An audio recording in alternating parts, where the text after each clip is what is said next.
Bom, vocês deram a ele uma visibilidade. A visibilidade tem sempre dois gumes. Nós vivemos uma democracia, não é? Sim. Quer dizer, os que eram... nós já tivemos uma época em que quem é hoje politicamente correto era considerado incorreto e era perseguido, e era proibido de falar. Hoje em dia, todo mundo pode falar, e aí isso se chama democracia. Mas você deram uma visibilidade a ele que implica num espaço também para que surjam as pessoas que pensam como ele e não têm um porta-voz, e de repente aparece. Vocês pesaram isso? Não. O que eu pesei foi que eu tenho que fazer a matéria e fui fazer. Na verdade, não foi uma matéria planejada. Vamos projetar o Bolsonaro. A gente fez um quadro com ele, como a gente fez com outras personalidades. A resposta que ele deu foi que fez todo esse foco e saiu em folha. Não foi uma coisa planejada. Depois que saiu disso, o programa precisava colocar um ponto final, que foi nessa segunda-feira, então eu precisei voltar, entrevistar ele e o assunto está em ponto final. Agora, eu não acredito que depois disso tenha surgido pessoas que pensam como ele, porque eu acho que essas pessoas sempre existiram e já reconheciam nele um porta-voz. Só que não falavam. E agora você entra na internet e você vê lá a repercussão.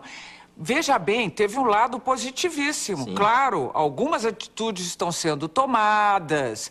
Quem sabe com isso a gente vai conseguir, pelo menos a atenção para uma legislação mais justa, mais correta, sob o nosso ponto de vista. Tem o ponto de vista do outro, que talvez seja aquele que como é que se chama, num plebiscito, vai votar imediatamente a favor da pena de morte. E que, de repente, fala, ok, agora sim, vamos lá. E aí aparece isso tudo. É nisso que eu tô falando. Sim, mas isso é o que o nosso sistema permite, né? Sim, a democracia, exato, ainda né? bem. E isso abriu diálogo para colocar na mesa homofobia como crime, para colocar na mesa o que é racismo, o que não é, até onde um parlamentar pode expressar opinião. Abriu diálogo para muitas coisas e, entre elas, isso que você está dizendo.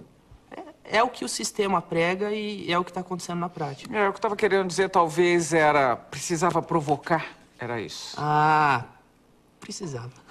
Olha aqui. Eu acredito que esta homenagem tem um sentido também fazendo um protesto. A situação não pode continuar assim. Não é possível você ter uma corrente ideológica que domina um país inteiro e que não deixa espaço para um... Você vê, a presença do Flávio Bolsonaro ou do pai dele na Câmara Federal é considerado um escândalo. É um cara, não pode ter um contra nós, não pode ter nenhum. Tem que ser um imenso e gigantesco e uniforme. Amém. Sim, senhor. Sim, senhor. Todo mundo tem que ser boi de presépio. Como é que é isso? E ainda dizem que eles são pela liberdade. Eles são pela liberdade deles. Ora, você sabe que até Hitler e Stalin eram a favor da liberdade deles. Quem é que não é? Não é isso?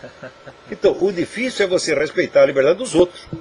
Mas eles não têm essa ideia, nem a liberdade, nem a honra, nem a simples humanidade. Né? Você vê, quando você vê